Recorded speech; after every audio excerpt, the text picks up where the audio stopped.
اذان میں جب مؤذن کہتا ہے اشہد ان محمد رسول اللہ تو انگوٹھے چومنے چاہیے نہیں، مؤذن کا منہ چومنا چاہیے جہاں سے حضور کا نام نکلا ہے۔ تمہارے انگوٹھوں سے کچھ نکلا ہے کہ چوم رہے ہو؟ اس قدر جہالت کا کوئی علاج ہے دنیا میں؟ پتہ نہیں کیسے کیسے لوگوں نے مسئلے گھڑ رکھے۔ اچھا پھر نعوذ باللہ اپنے آپ کو سچا کرنے کے لیے کہتے ہیں حضرت ابو بکر نے انگوٹھے چومے تھے۔ اور خدا کے بندے، لاکھوں حضور کے صحابہ ہیں، کسی نے نہیں دیکھا، 1400 سال کے بعد تیرے مولوی نے دیکھ لیا کہ ابو بکر نے چومے تھے۔ بسم اللہ الرحمن الرحیم، نحمدہ ونصلی ونسلم علی رسولہ الکریم، اما بعد۔ ناظرین، آپ نے دیکھا کہ مولانا مکی صاحب سے مسئلہ پوچھا گیا کہ اذان کے اندر انگوٹھے چومنا کیسا ہے، تو کہا سمجھ نہیں آتی کہ لوگوں نے مسئلے کیسے گھڑے ہیں۔ تو جواب میں گزارش ہے کہ لوگوں نے مسئلے گھڑے نہیں ہیں، مسئلے کتابوں میں پہلے موجود ہیں، اور بالخصوص جو حنفی فقہا ہیں ان کی کتابوں میں لکھے ہیں۔ تو اب اگر کسی کو نظر نہ آئے یا وہ نہ پڑھے تو اس کے عدم مطالعہ یا اس کی نظر اور بصارت کی کمی ہے۔ نہ لوگوں نے مسئلے گھڑے ہیں اور نہ ہی مسئلے گھڑنے کا اہل سنت کے اندر اللہ کے فضل سے کوئی رواج ہے۔ میں صرف یہ گزارش کرنا چاہتا ہوں کہ ناظرین یہ دیکھ لیں کہ آیا انگوٹھے چومنا صرف بریلویوں کا کام ہے یا انگوٹھے چومنا پچھلے فقہا کی کتابوں میں ہے۔ اس وقت میرے ہاتھ میں فقہ حنفی کی ایسی مشہور زمانہ کتاب جو صرف بر صغیر میں نہیں پورے عرب اور عجم میں مشہور ہے اور معتمد علیہ ہے، علامہ سید محمد ابن عابدین شامی، جن کا 1248 ہجری میں وصال ہے، ان کی کتاب فتاوی شامی جلد دوسری ہے، مکتبہ رشیدیہ کوئٹہ کی چھپی ہوئی، اس کا صفحہ نمبر ہے 84۔ علامہ شامی فرماتے ہیں یستحب ان یقال عند سماع الاولی من الشہادت، کہ جب مؤذن پہلی مرتبہ اذان میں نبی کریم صلی اللہ علیہ وآلہ وسلم کا نام نامی اسم گرامی لے تو سننے والا کہے صلی اللہ علیہ یا رسول اللہ، اور عند ثانیۃ، اور دوسری مرتبہ جب مؤذن آپ کا نام نامی اسم گرامی لے تو سننے والا کہے قرۃ عینی بک یا رسول اللہ صلی اللہ علیہ وسلم، یا رسول اللہ صلی اللہ علیہ وسلم،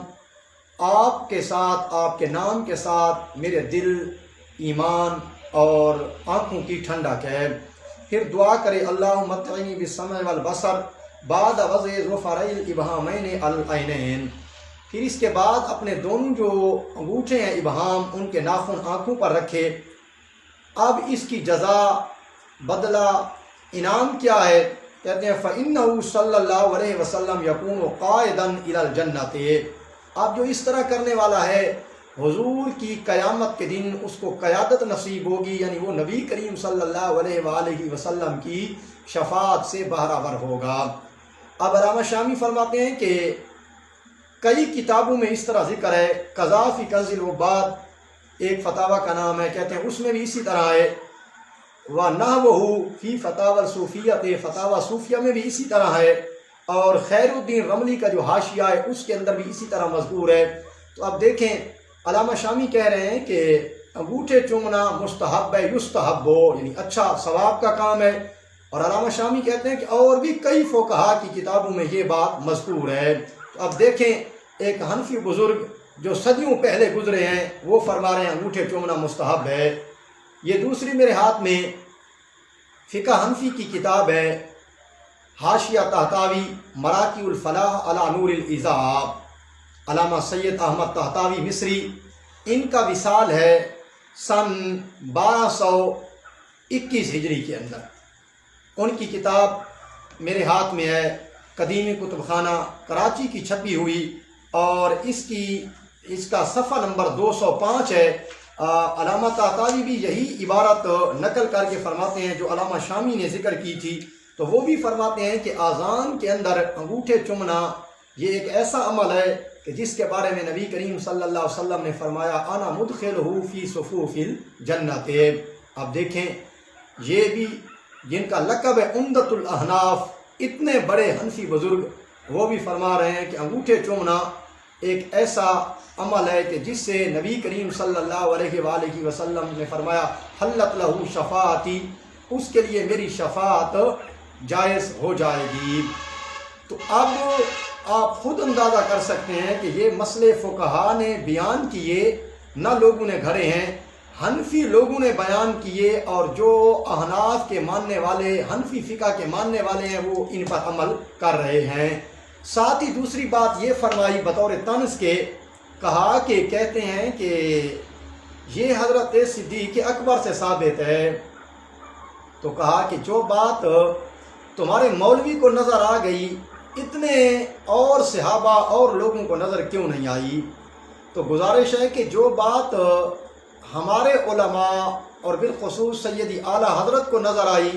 وہی بات صدیوں قبل فقہا کو، محدثین کو بھی نظر آئی۔ یہ میرے ہاتھ میں اس وقت کتاب ہے، اس کا نام ہے بریقہ محمودیہ شرح طریقہ محمدیہ، یہ کوئٹہ کی چھپی ہوئی ہے، اس کی جلد نمبر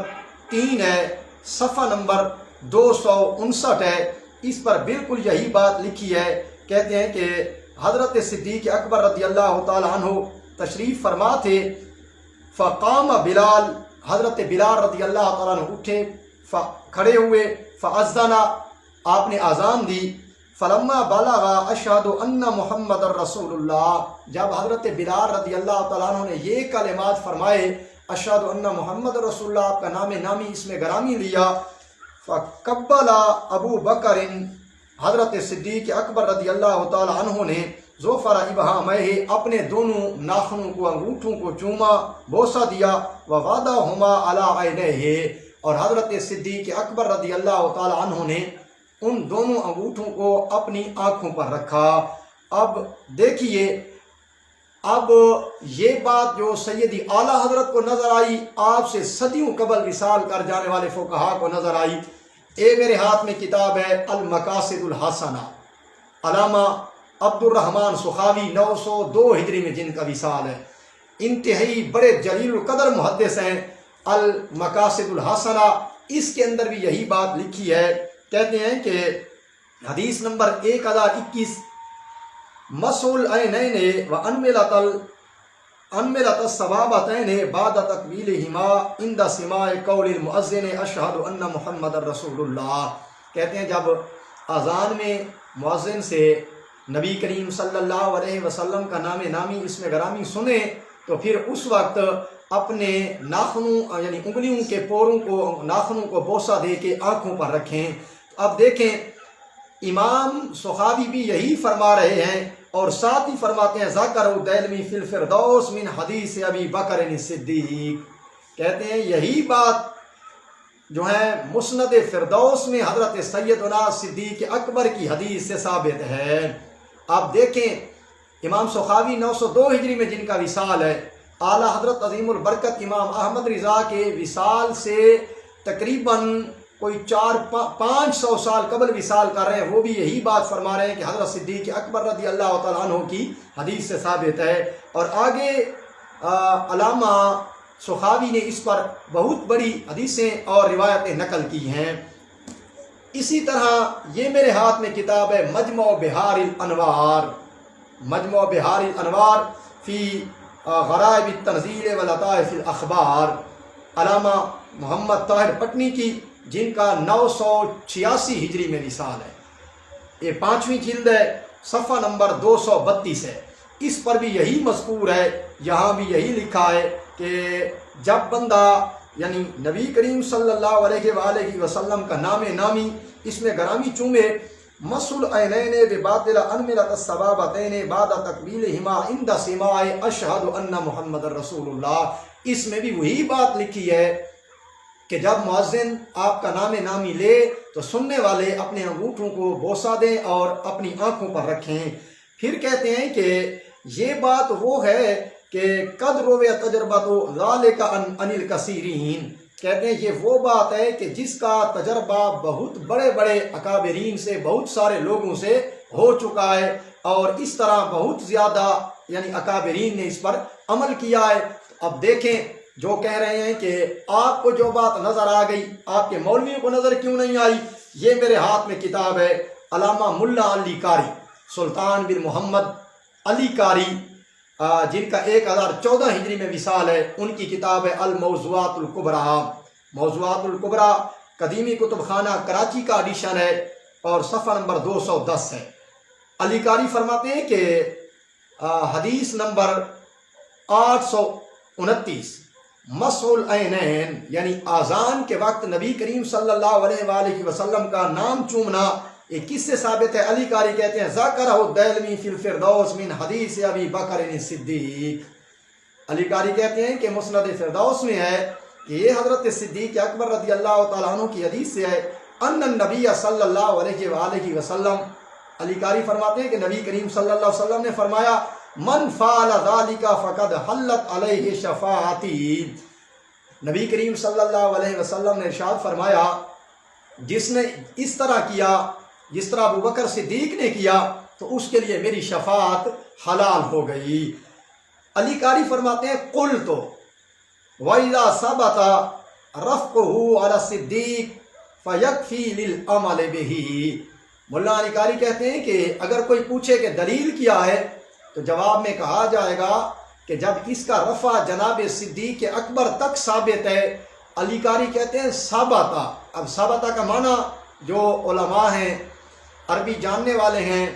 ان پر مخفی نہیں ہے کہ ثابتہ کا کیا معنی ہوتا ہے، تو علی قاری کہتے ہیں کہ جب حضرت صدیق اکبر تب اس کا رفع ثابت ہے تو بس یہی عمل کرنے کے لیے کافی ہے کہ جب نبی پاک صلی اللہ علیہ وسلم کے خلیفہ بلا فصل اور افضل الامم بعد الانبیاء، سب امتوں میں انبیاء کے بعد افضل ترین انسان جناب سیدنا صدیق اکبر رضی اللہ تعالی عنہ کا عمل ہے، تو علی قاری فرماتے ہیں یہی دلیل ہمارے لیے عمل کے جواز کے لیے کافی ہے۔ آگے فرماتے ہیں لقولہ علیہ السلام علیکم بسنتی و سنت الخلفاء الراشدین۔ علی قاری فرماتے ہیں کیونکہ نبی کریم صلی اللہ علیہ وسلم نے فرمایا تمہارے اوپر میری اور میرے صحابہ کی سنت